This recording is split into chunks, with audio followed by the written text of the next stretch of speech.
Assane Ndiaye et son label Bawol Production ñoo jëm ci journée bu neex samedi 2 août 2025 20e édition drapeau docteur Madame Aïda Mbodj délégué général DER/FJ la Lionne du Bawol ñaar fukki at Madame Aïda Mbodj ànd ko ak Bawol Production ànd ko ak doomam Assane Ndiaye muy lu yàgg Olof Ndiaye nee na lu yàgg dëgg la journée bu rëy la nar a doon Tigre Junior moo ciy daje ak BMW mu am ay combats spéciaux yu neex Sélémélé war ci bëre ak Pape Yekini Tonnerre numéro 2 di ci daje ak Ronaldinho Abdou Diassé numéro 2 war ci jàkkaarloo ak Talfa numéro 2 combat préliminaire yi nii la tëdde Aïdara moo ci bëre ak Boy Diobass Cheikh Kayma war ci daje ak Baye Wali Barke war ci jàkkaarloo ak Mbëru Géwël Gamou Gueye moo ci bëre ak Ala Accu Fils de Ali moo ci daje ak Boy Seydi Sakou Simon war ci daje ak Thiatou HLM waaye nag Assane Ndiaye yabul foofu dafa jëlee ay mbër ca Espagne indi leen Sayara moo ci daje ak Echeje Samoura Thiatou Tëngéej war ci bëre ak Osobio Thiatou Ndakaaru war a daje ak Miguel Makhorero Assane Ndiaye mi ngi ànd ak ñi nga xam ne ñoo koy faral ci gunge ci journée yu mel ni muy boisson original waa Ndukuman Group indi ko ci réew J'adore ETDR Cobra la boisson énergisante bi xaw ci jamono ak le groupe Futur Média waaye tamit ak la 2STV dugg bi yomb na lool tribune 2000 francs loge 5000 francs code bokk yi bés bango 20e édition drapeau Madame Aïda Mbodj le samedi 2 août 2025 arène nationale Tigre Junior BMW lu yàgg dëgg la diggante Bawol Production ak ki nga xam mooy docteur Madame Aïda Mbodj délégué général DER/FJ Bawol ñoo aye Bawol yi ak waa arène bi bu leen ko kenn nettali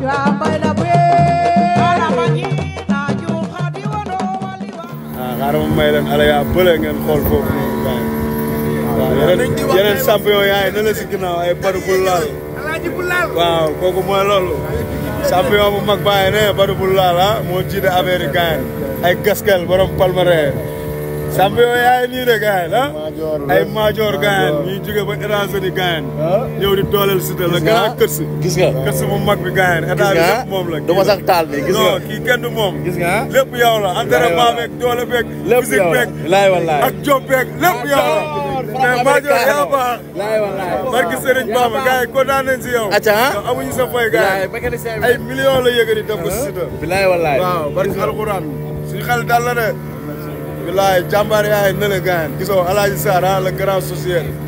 mi ngi nële waaw barki Serigne Bamba bilaay des waxul ay Baba Asa ngi nii yoo taal borom dàll yi kii kenn du moom benn DG non loolu la ya DG Siteu plus empereur non léegi DG plus empereur waaw mais boo xoolee sa waay nga xool dàll yu mu sol nga xam ne marque la de solul dàll beneen sel ne mbër doo ngaaxare bi wan jël na nii xanaa bi mooy buur bi mooy cey kongare cey yàlla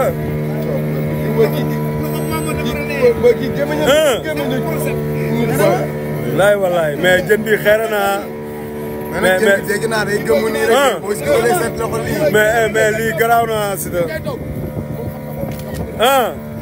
le grand directeur a ngi waaw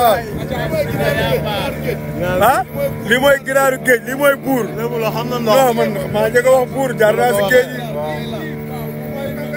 bilaay gaan Ndakaaru nag gaan ñun lekku jën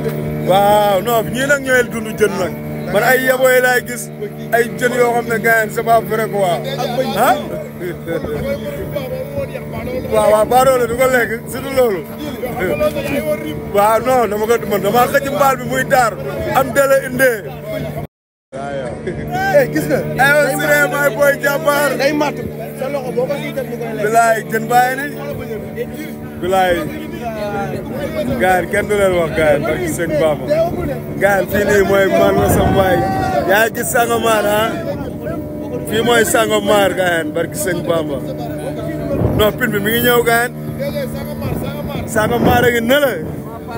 gis ngeen Sangomar mooy ñuul nële si kaw laay walaay c'est du Sangomar maa ngi nii borom dëkk bi kenn moom nu ko empereur waaw mais champion bu laal yaa baax Baye Fall bi waaw mi ngi baax de barki sëñ Bamba gaa yëpp a ngi nii waaw Abou Ndiassé ngi nii le grand champion Abou Ndiassé waaw di ko yóbbu di ko indi kenn yow empereur bu bees bi waaw vidéo yi waaw am doxal ma sawaay mbaar waaw après la loolu waaw nëbb ko waaw après vidéo yi leer ko fële waaw kenn du leen wax gaay mais jile waaw mais yila baaba gaan mi ngi si beneen gaal gi moom meg yila baaba mi ngi nee si kanam yila ama moo takk si kanam na le non gaay si biir ndox bi la kaw joor bi la gaay di nekk di ndellu rek mais bu suñ duggee si maaro bi nga xam ne c'est sango maar baa ngi nii barke alxuraan gën leen dof si lépp kii moo leen gën a dof aller retour moom la ñuy yóbbu di ko indi duñ si tayal duñ si taay te sël ñu dem barke sëñ Bamba waaw bilaay walaay ak kii borom dëkk bi la yow nouveau empereur gaay bilaay kii ay moom la ñuy yóbbu di ko indi waaw ku yor leneen nga téye ko si de kese à vie bi la ñuy daw ñun si de sël à vie la garaawul coodi jëm na ñëw ñu may ko chance Modou Lo parce que ay ñooy roi ñooy empereur parce que ay ñaari trophée yu gën a riis si làmb ji mi ngi si Baye Fall ñëpp ku si weddi day ñëw nga leeral non waaw weddi du ragal waaw non bu bëggee sax ñu mayaat ko mais boobaa xanaa nañ koy waaye boobaa ab xanaa nga bëgg ñu rey mais garaawul comme ñu ngi laamee quoi am barke alxuraan waaw wallaay mi ngi nii de gars mi ngi nii de barke sëñ Bamba gars waaw si digg ndox bi kay doomu jën du ragal ndox de doomu jën du ragal ndox de amu billaay tous fii foofu la ñuy tàmbalee kaw la ñuy tàmbalee ku dugal loxo baaraam ngay ñàkk ak loos billaay noonu la demee gars yi ñu ngi tàmbale muy yéeg de waaw 1,700,000 ñu ngi lay seeraan ci kii laay bi borom dëkk bi la du ay foo non kii dégg lan waaw yow boo leen 7 télé yu nekk Sénégal yëpp mënuñu am lii waaw yéen a nga fa am gars yi non moom mais nag retour bi waaw war a ñëwaat nag pour 22 yi non 22 yii loolu leneen la l'empereur la rek bu am doole kay bu am doole loolu day mën a nekk sax laay non dañ def dernier face à face ñu jox suñu mbaxana waaw nañu ko solal rek laay ñoo mën ñoo ëpp doole lamb yaa ngi nii de laay Baye Fall bi waaw lu garaaw gi noonu ak sëñ Fall waaw à vie la yow à vie ah gaan à vie bëgg a lekk wala nga tefese yow yàgg na nangu rek wala nga tefese loolu sa bëggañ la yow en tout cas ñooy nii man la sa waay El Hadj Dior Waar ànd ak nouveau empereur gaan barki alxuraan karim ànd ak nouveau entraîneur ay góolu tarki ndaay Sadio yaa baax le grand góol abu Sadio ah Sadio góolu tarki ndaay Sadio yaa baax yaa baax yaay tarki ndaa bu mag bi yaay góol bu mag bi Sadio góol yëpp yaay seen baay na rëbb rek